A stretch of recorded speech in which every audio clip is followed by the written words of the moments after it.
Dear students, welcome back to my YouTube channel. In this video lecture, we will discuss the first and the most important radiological procedure of the gastrointestinal tract, that is barium swallow. तो इस video lecture में हम gastrointestinal tract का सबसे important radiological procedure discuss करेंगे जिसका नाम है barium swallow. But before discussing barium swallow, let us have a brief review of the contrast media used in gastrointestinal tract studies. Barium swallow को discuss करने से पहले मैं आपको एक ब्रीफ ओवरव्यू दूंगा कंट्रास्ट मीडिया का जो कि हम गैस्ट्रोइंटेस्टिनल ट्रैक्ट में यूज करते हैं. ठीक है. हाँ, अगर हम गैस्ट्रोइंटेस्टिनल ट्रैक्ट स्टडीज की बात करेंगे, गैस्ट्रोइंटेस्टिनल ट्रैक्ट में सबसे पहले अर्लियर जो कंट्रास्ट मीडिया यूज किया गया था that was an iodised oil. That was an iodised oil. ठीक है. That was an iodised oil and it was called as Lipiodol. It was called as Lipiodol. Lipiodol. लेकिन Lipiodol के साथ एक problem है कि due to its oily nature it does not coat the gastric mucosa well. ठीक है. तो ये जो लिपियोडॉल था इसकी एक प्रॉब्लम क्या थी कि इसका जो ऑयली नेचर था उस ऑयली नेचर की वजह से ये म्यूकोसा को अच्छे से कोट नहीं करता था. ठीक है. इसके बाद क्या किया गया? इसके बाद एक और कंट्रास्ट मीडिया काम में लाया गया that was called as bismuth sulphate. Bismuth sulphate. लेकिन जो बिस्मथ सल्फेट हैं it also was not effective. ये भी इफेक्टिव नहीं रहा. इसके बाद क्या किया गया? एक और कंट्रास्ट मीडिया डेवलप किया गया, एक और कंट्रास्ट मीडिया काम में लाया गया that is called as barium sulphate. तो जिसको हम बोलते हैं बेरियम सल्फेट और इसकी केमिकल फॉर्मूला क्या है? BaSO4. ठीक है. बेरियम सल्फेट इसके बाद काम में लाया गया, लेकिन जो बेरियम सल्फेट था इट प्रूव्ड वेरी इफेक्टिव. तो ये जो बेरियम सल्फेट था ये बहुत ही इफेक्टिव रहा. ठीक है. हाँ, that is why at present this barium sulfate it is the contrast media of choice in gastrointestinal tract studies. आजकल ये जो बेरियम सल्फेट हैं it is the contrast media of choice in gastrointestinal tract studies universally. ठीक है. हाँ, पूरी universe में पूरे वर्ल्ड में इसको यूज करते हैं for the gastrointestinal tract studies. और इसके लिए कुछ रीजंस रेस्पॉन्सिबल हैं, वो रीजंस आपको याद रखने हैं. ठीक है. तो चलिए देखते हैं वही रीजंस कि बेरियम सल्फेट क्यों वाइडली यूज किया जाता है गैस्ट्रोइंटेस्टिनल ट्रैक्ट स्टडीज में. सबसे पहला रीजन क्या है? सबसे पहला रीजन ये है कि जो बेरियम होता है, बेरियम के पास हाई एटॉमिक नंबर होता है. क्या होता है? हाई एटॉमिक नंबर होता है 56. ठीक है. तो due to its high atomic number it is highly radio opaque. ये बहुत ही ज्यादा रेडियो ओपैक होता है, यानी ये बहुत ज्यादा रेडिएशन को अपने आप में एब्जॉर्ब करता है, ट्रांसमिट नहीं करने देता है. ठीक है. तो इसीलिए ये अच्छा कंट्रास्ट देता है. ठीक है. This is the first reason. Second reason क्या है? सेकंड रीजन ये है कि दिस बेरियम और barium sulphate it is non absorbable. ठीक है. ये नॉन एब्जॉर्बेबल है. उसका मतलब क्या है कि जब हम इसको गैस्ट्रोइंटेस्टिनल ट्रैक्ट में इंट्रोड्यूस करते हैं तो पूरे गैस्ट्रोइंटेस्टिनल ट्रैक्ट में ये डिग्रेड नहीं होता है. This is the second reason, that is why कि हम बेरियम सल्फेट को गैस्ट्रोइंटेस्टाइनल ट्रैक्ट स्टडीज में यूज करते हैं। थर्ड इंपॉर्टेंट रीजन क्या है कि this barium sulphate it is non toxic, it is non toxic. ठीक है, ये याद रखना कि ये बेरियम सल्फेट नॉन टॉक्सिक होता है, तो ये थर्ड रीजन है। Now the fourth important reason is it is also insoluble in water, it is also insoluble in water and lipids। ये वाटर और लिपिड्स में इनसॉल्युबल होता है, तभी तो ये जब ये इनसॉल्युबल हैं वाटर में लिपिड्स में, तभी तो जब हम इसको वाटर के साथ मिलाते हैं तो ये उसमें डिसॉल्व नहीं होता है, तो फिर हम इसको इंट्रोड्यूस करते हैं तो ये एक कोट बनाता है म्यूकस लेयर पे, ठीक है, गैस्ट्रिक म्यूकोसा पे। हाँ, तो ये हुई इसकी fourth property.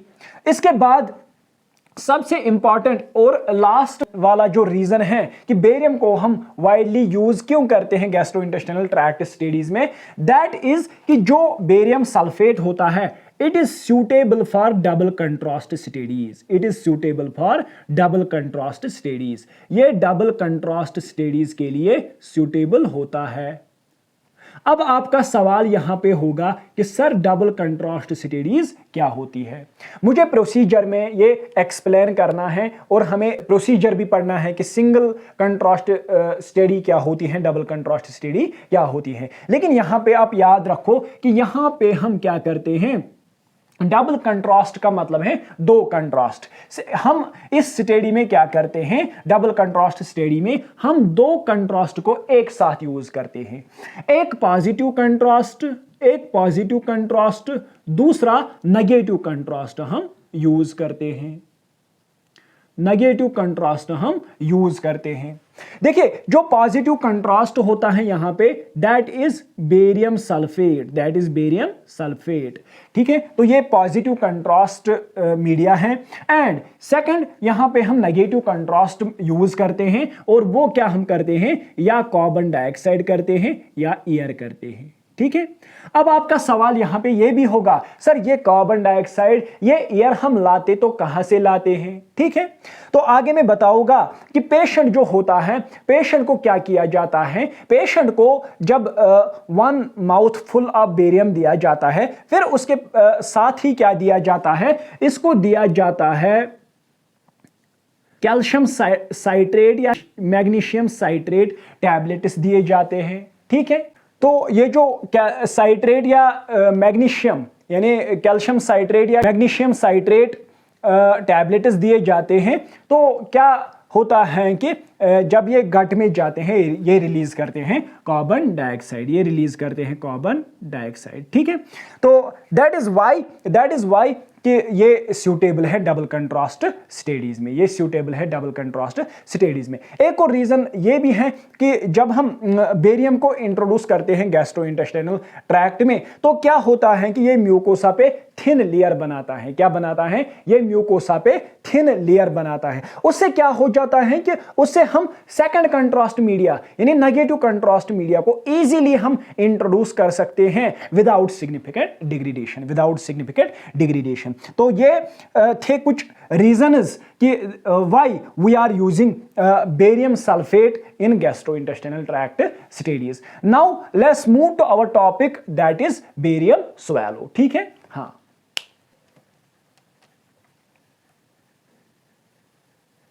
Now barium swallow, barium swallow, very important topic, barium swallow. तो अगर हम बेरियम स्वैलो की बात करेंगे, बेसिकली बेरियम स्वैलो होता क्या है, basically it is the radiological investigation of the gastrointestinal tract from oral cavity up to the fundus of the stomach by using contrast media barium sulphate orally. ठीक है, तो ये क्या होता है बेरियम स्वैलो, बेसिकली ये एक रेडियोलॉजिकल इन्वेस्टिगेशन होती है किसकी, गैस्ट्रोइंटेस्टाइनल ट्रैक्ट की, फ्रॉम ओरल कैविटी से लेकर, ओरल कैविटी से लेकर कहां तक, फंडस ऑफ द स्टोमक तक, फंडस ऑफ द स्टोमक तक स्टडी होती है। फंडस ऑफ द स्टोमक, ठीक है। हाँ, तो इसमें क्या क्या आएगा, बेसिकली ओरल कैविटी का फेरेंक्स आता है, फेरेंक्स आता है, ईसोफेगस आती है, ईसोफेगस आती है, एंड फंडस आता है, एंड फंडस आता है, ठीक है। यहां पे मैंने एक डायग्राम दिखाई है, तो इसमें क्लियरली मैंने दिखाया है कि कौन कौन सी स्टडी होती हैं, कौन कौन से पार्ट की स्टडी होती हैं, ठीक है। तो फेरेंक्स की स्टडी होती है, ईसोफेगस की स्टडी होती है, और ये जो स्टोमक है, स्टोमक में 3 इंपॉर्टेंट पार्ट्स होते हैं, फंडस होता है, बॉडी होती है, और पाइलोरिक पार्ट होता है। तो इसमें स्टोमक के फंडस यानी प्रॉक्सिमल स्टोमक की स्टडी होती है। सेकंड इंपॉर्टेंट पॉइंट आपको बेरियम स्वेलो के बारे में क्या याद रखना है कि barium swallow is also called as oesophagogram, it is also called as esophagogram, esophagogram or simply esophagram, esophagram। तो ये 2 नाम इसके याद रखना, esophagram, ठीक है। हाँ, नाउ अगर हम बेरियम स्वेलो की बात करेंगे, nowadays barium swallow is largely replaceable upper gastrointestinal tract endoscopy, ठीक है। तो आजकल इसको रिप्लेस किया गया, इसको किसने रिप्लेस किया, अपर गैस्ट्रोइंटेस्टाइनल इंडोस्कोपी ने, ठीक है। हाँ, तो आजकल बेरियम स्वेलो के बदले अपर गैस्ट्रोइंटेस्टाइनल इंडोस्कोपी ज्यादातर की जाती है, ठीक है। Now we will discuss the clinical indications of the barium swallow, ठीक है। हम बेरियम स्वेलो की clinical indications को डिस्कस करेंगे, clinical indications।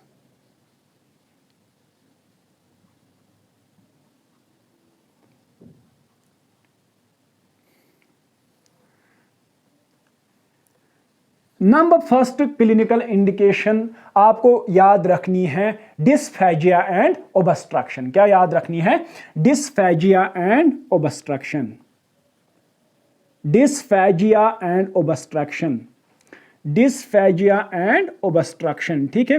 यानी अगर ओबस्ट्रक्शन होगी और डिस्फेजिया होगा तो उस कंडीशन में आप क्या करोगे, बेरियम स्वेलो करोगे पेशेंट को। डिस्फेजिया का मतलब क्या है, difficulty in swallowing, simply it is difficulty in swallowing, ठीक है। सेकंड इंपॉर्टेंट क्लिनिकल इंडिकेशन क्या है बेरियम स्वेलो की, सेकंड इंपॉर्टेंट क्लिनिकल इंडिकेशन है बेरियम स्वेलो की, that is pain during swallowing, pain during swallowing, pain during swallowing, ठीक है। अगर पेशेंट को निगलने से पेन होती हैं, ठीक है, स्वेलविंग से पेन होती हैं, तो at that time we will go for barium swallow, ठीक है, we will go for barium swallow. Third is the oesophageal carcinoma, oesophageal carcinoma.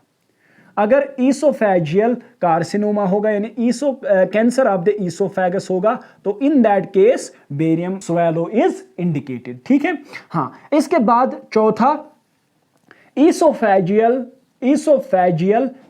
Ulcers and polyps. अगर ईसोफेजियल अल्सर्स होंगे, ईसोफेजियल पॉलिप्स होंगे, ठीक है, पॉलिप्स होंगे, तो in that case we will go for barium swallow, ठीक है, we will go for barium swallow. Number 5 आपको क्या याद रखना है, नंबर 5 आपको याद रखना है motility disorders of oesophagus, motility disorders of oesophagus, ठीक है।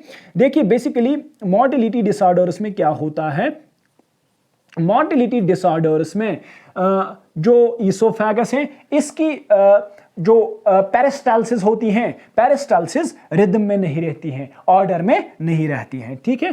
तो मोटिलिटी डिसऑर्डर्स ऑफ ईसोफेगस, इसमें आप याद रख सकते हो 2 इंपॉर्टेंट जो कंडीशंस हैं। फॉर एग्जांपल एक है achalasia cardia, achalasia cardia, achalasia cardia, और दूसरी कार्डिया, दूसरी है diffuse oesophageal spasm, diffuse oesophageal spasm.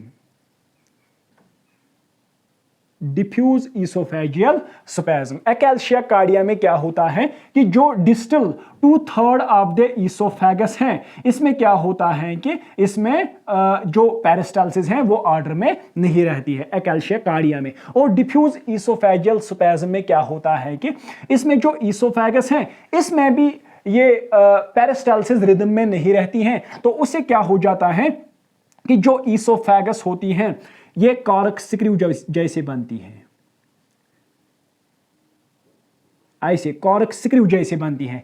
तो इसके लिए साइन है ही रेडियोलॉजी में एक जिसको हम बोलते हैं कॉर्क्स्क्रू साइन, कॉर्क्स्क्रू साइन, ठीक है। तो ये कॉर्क्स्क्रू साइन किसमें होती हैं? बेसिकली डिफ्यूज इसोफेजियल स्पैज्म में, ठीक है। बेसिकली यहां पे स्पैज्म्स होते हैं इसके, तो जो इसमें कंट्रैक्शंस होती हैं, ठीक है, उसकी वजह से यहां पे कॉर्क्स्क्रू जैसा बनता है, तो that is called as corkscrew sign. ये है motility disorders of the oesophagus. Now the sixth important clinical indication is GERD।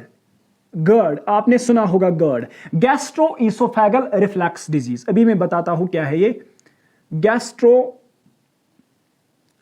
Oesophageal reflux disease. Basically क्या होता है कि जो यहां पे इसोफेगो गैस्ट्रिक स्फिंक्टर होता है, इसोफेगो गैस्ट्रिक स्फिंक्टर होता है, वो अच्छे से रिलैक्स नहीं होता है।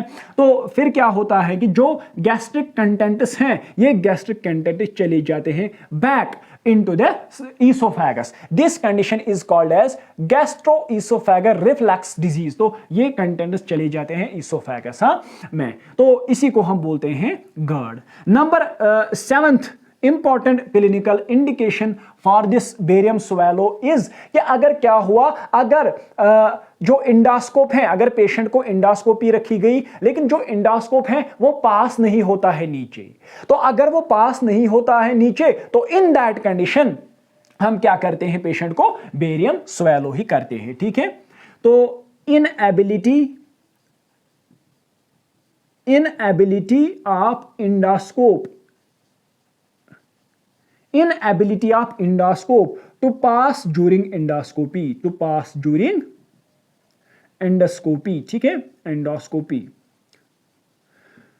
तो these were some clinical indications of the barium swallow. Guys, I hope कि ये आपको अच्छे से समझ आए होंगे। Now we will discuss contraindications, ठीक है। हाँ,